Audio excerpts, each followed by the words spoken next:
എൻ്റെ കയ്യിലുള്ളൊരു 500 നോട്ടാണ്. ഇതിപ്പോ എനിക്ക് 500 നോട്ടാണെന്ന് എനിക്ക് മനസ്സിലായത് എനിക്ക് കാഴ്ച ഉള്ളതുകൊണ്ടാണ്.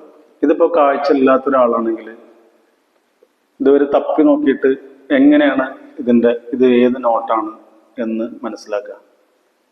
വലിപ്പം കൊണ്ട് ഒരിക്കലും അത് നോട്ട് നമുക്ക് മനസ്സിലാക്കാൻ കഴിയില്ല.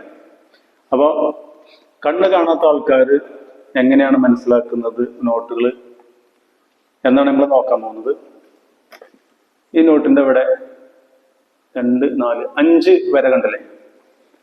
ബ്ലീഡി ലൈൻ എന്നാണ് ഈ ലൈനിന് പറയട്ടോ. അതായത് ബ്ലഡ് നിലത്തായി കഴിഞ്ഞാൽ കുറെ കഴിയുമ്പോൾ ഒരു ബ്ലൂ കളർ വരും, ഒരു റഫ്നെസ് ഉണ്ടാവും. അതേ സാധനമാണ്, അതുകൊണ്ടാണ് ഇതിന് ബ്ലീഡി ലൈൻ എന്ന് പറയുന്നത്. ഇപ്പൊ 100ന്റെ നോട്ടാണെങ്കിൽ അതിനിവിടെ 4 ലൈനാണ് വരിക. അത് 200ന്റെ നോട്ടാണെങ്കിൽ 4 ലൈനും 2 പോയിന്റും ഉള്ളിലുണ്ടാവും. അപ്പൊ ആ ലൈന് തപ്പി നോക്കിക്കൊണ്ടാണ് കണ്ണു കാണാത്ത ആൾക്കാർ മനസ്സിലാക്കുന്നത് ഇത് 100ന്റെ നോട്ടാണ്, 200ന്റെ നോട്ടാണ്, ഇത് 500ന്റെ നോട്ടാണെന്നൊക്കെ മനസ്സിലാക്കുന്നത് ഈ ഒരു ലൈൻ വെച്ചിട്ടാണ്.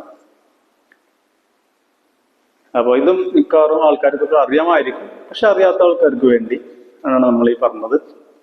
അറിയുന്ന ആൾക്കാരാണെങ്കിലും അറിയാത്ത ആൾക്കാരാണെങ്കിലും കമന്റ് ചെയ്യുക. ഞങ്ങൾക്കിത് ആദ്യം അറിയാമായിരുന്നു, അല്ലെങ്കിൽ ഇത് ഞങ്ങൾക്ക് പുതിയ അറിവാണ്. അപ്പോൾ എല്ലാവരും കമന്റ് ചെയ്യുക. മറ്റൊരു ഇൻഫോർമേഷൻ വീഡിയോയുമായി ഞാൻ വീണ്ടും വരുന്നുണ്ടാവും. ആദ്യമായിട്ട് എൻ്റെ വീഡിയോ കാണുന്ന ആൾക്കാരാണെങ്കിൽ എൻ്റെ വീഡിയോയിലേക്ക് സ്വാഗതം. Thank you very much.